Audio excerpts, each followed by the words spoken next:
church has replaced Israel. మరి ఇశ్రాయేలుకు ప్రతిగా సంఘము దేవుడు ఏర్పరచుకున్నాడని చెప్తున్నారు. Remember, we have said that in the Old Testament God specifically dealt with Israel. పాత నిబంధన కాలంలో దేవుడు ఇశ్రాయేలు జీవితంలో ప్రత్యేకమైన చొరవ తీసుకున్నట్టుగా మనం నేర్చుకున్నాం.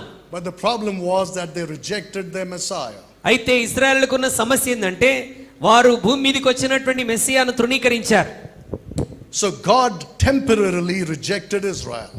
దేవుడు తాత్కాలికంగా ఈ ఇశ్రాయేలీలను తృణీకరించాడు. Always remember, it is temporary. ఎప్పుడు గుర్తుంచుకోండి, దేవుడు ఇశ్రాయేల్ ప్రజల్ని తృణీకరించాడనంటే అది తాత్కాలికంగానే దేవుడు వారిని పక్కన పెట్టాడని అర్థం. You can go back and read in Romans chapter 11. Paul says all Israel will be saved. ఇశ్రాయేలీలందరూ రక్షించబడతారని పౌలు తను రాసినటువంటి రోమా పత్రిక 11వ అధ్యాయంలో తెలియజేశాడు. Because God